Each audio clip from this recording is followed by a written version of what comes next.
అదే నా మీద ఒట్టు వేసి చెప్పమంటే ఎందుకు ఒట్టు పెట్టట్లేదు? ఎందుకు ఒట్టేయలేవురా?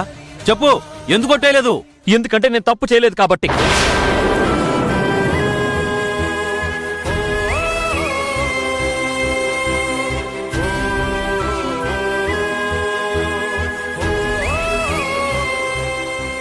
నువ్వు చెప్తుంది అబద్ధమని నేను తెలుసుకోలేననుకుంటున్నావా? ఒరేయ్ పిచ్చోడా, నిన్ను చిన్నప్పటి నుంచి ఎత్తుకుని పెంచానురా. నువ్వేంటో నాకు తెలీదా? ఎవరిని కాపాడడం కోసం ఈ నింద నీ మీద వేసుకున్నావు. నిన్ను నమ్మిన వాళ్ళకి నిజం చెప్పడం లేదు. కనీసం ఈ పనోడికైనా నిజం చెప్పరా? మావ ఏం మాట్లాడుతున్నావు? నువ్వు పనోడు ఏంటి? నువ్వు మావాడి మావా? నువ్వు నా మావయ్యవి. మామ, నువ్వు నన్ను నీ భుజాల మీద ఎత్తుకుని పెంచిన మేనమావే మావ. నువ్వు పనోడు ఏంటి? మరి ఎందుకురా చెయ్యిన నేరాన్ని ఒప్పుకున్నావు? ఎందుకు నిందన మోస్తున్నావు?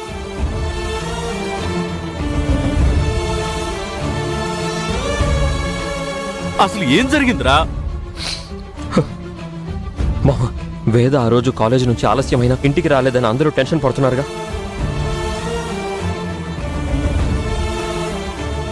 ఆ రోజు తలో దిక్కు వెతకడానికి అందరం వెళ్ళాం కదా మామ.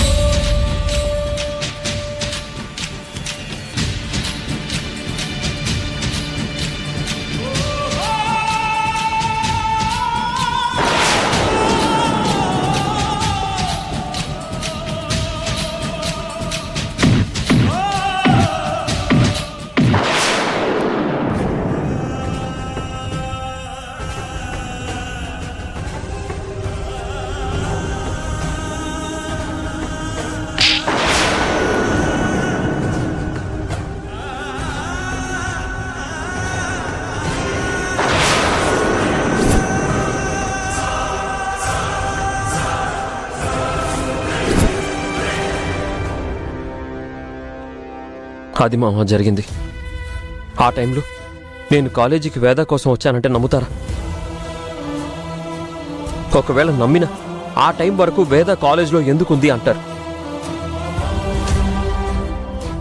అక్కడ తనున్న పరిస్థితి గురించి చెప్తే అందరి ముందు వేద పరువు పోతుందని నేను చెప్పలేకపోయాను మామ. అయితే మరి కాలేజీలో లాకర్ ఎవరు ఓపెన్ చేశారు? ఎగ్జామ్ పేపర్స్ ఎవరు కొట్టేయాలని చూశారు? మరి ఇదంతా ఎవరు చేసినట్టు? మావ, ఆ విషయం గురించి నాకేం తెలియదు మావ. కానీ వేద విషయం బయటపడకూడదని, ఆ విషయం బయటకొస్తే నలుగురిలో తను చులకనైపోతుందని చెయ్యని నేరాన్ని నా మీద వేసుకున్నాను. చెయ్యని తప్పుకి దోషిలాగా నిలబడ్డాను.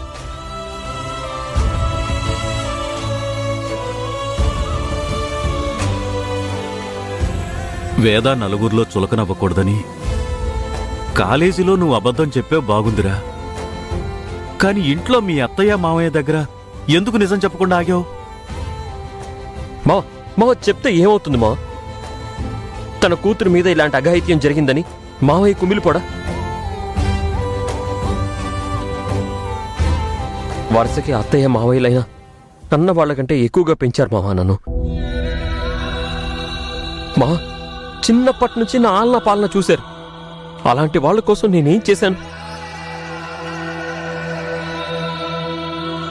అమ్మా నాన్నల్లా నన్ను పెంచి పోషించిన వాళ్ళు ఒక మాట అంటే నష్టమేముంది? మావయ్య కోపంతో నన్ను దెబ్బ కొడితే మాత్రం పోయేదేముంది?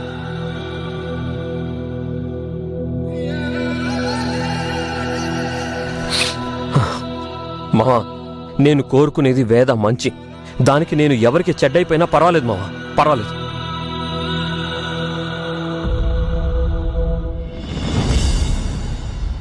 బాలు,